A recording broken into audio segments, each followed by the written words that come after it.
Voici José Eduardo Santos, un chanteur-guitariste qui devient président de la République angolaise. Son père s'appelait Avelino Santos, c'était un simple maçon. Alors Santos a fait ses études primaires et secondaires dans les écoles modestes du pays. Et puis à l'université, il va travailler clandestinement avec les étudiants pour combattre le système colonialiste. Et en 1961, lorsqu'il a l'âge de 19 ans, M. Santos va rejoindre le MPLA, un parti politique de l'Angola, et pour combattre le système colonialiste. Il va finir par aller à Kinshasa parce qu'il était poursuivi par les gens de l'administration coloniale. Il va s'évader pour s'exiler à Kinshasa où se trouvait également une branche du MPLA. Et après cela, Santos va aller au Congo-Brazza où se trouvait également une antenne du MPLA. Et après un temps, en 1962, Santos rejoint les forces armées de la libération de l'Angola. Il était donc un militaire. Et en 1963, le MPLA, qui est son parti, va l'envoyer étudier en Russie. Il va aller en Russie pour étudier et il va devenir licencié et ingénieur en pétrole et en télécommunications. Alors là, en Russie, il a créé un groupe de musique où il avait rejoint certains compatriotes angolais. Et dans ces groupes, il publiait la plupart des chansons qui étaient des chansons à caractère révolutionnaire. Eh bien, Santos était un bon monsieur, puisqu'en 1975, lorsqu'il revient au pays, en ce moment-là, l'Angola est proclamé un État indépendant et le pouvoir est transféré entre les mains du MPLA. Et c'est à ce moment-là le président Neto qui est devenu président de la République. Et lorsque le président Neto est président de la République, il va nommer Santos comme étant le ministre des Affaires extérieures. Malheureusement, en 1979, le président Neto meurt à Moscou.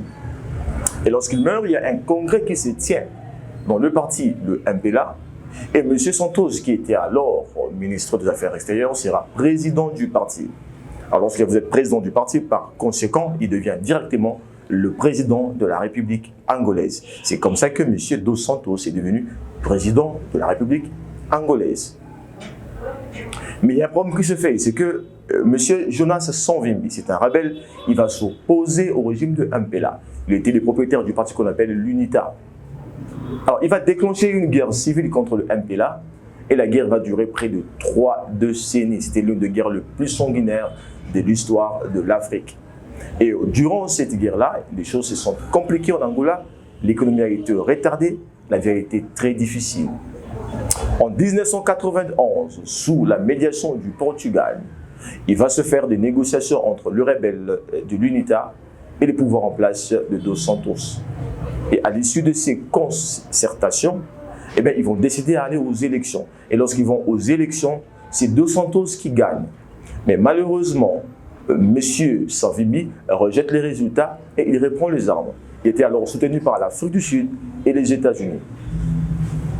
Malheureusement pour Savimbi, en 1993, les USA vont décider de ne plus soutenir le rebelle Jonas Savimbi et vont reconnaître Dos Santos officiellement comme président de la République angolaise. Alors, M. Savimbi va commencer à s'affaiblir et va mourir en 2002.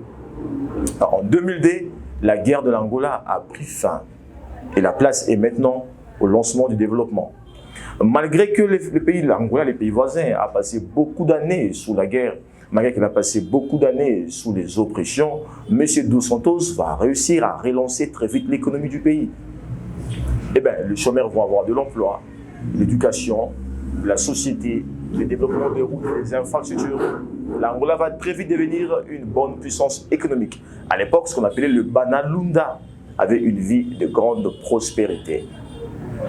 Eh bien, M. Dos Santos va continuer à diriger le pays jusqu'en 2017. Et puisqu'en 2017, il y a des élections qui sont en prévision, et Santos, qui n'a fait déjà 2 mandats, ne peut plus être président.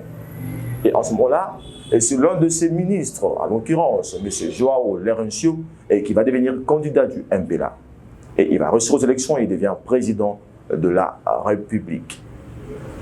Alors, vous voyez, l'histoire de M. Dos Santos nous montre que malgré les souffrances et les difficultés auxquelles le pays angolais a été confronté, malgré une longue période de guerre, par patriotisme, par amour du pays, M. Santos a réussi à redresser l'économie, à relancer le pays et à faire de l'Angola l'une des plus grandes puissances de l'Afrique.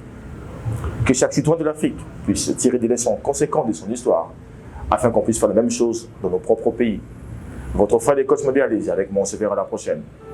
Bye.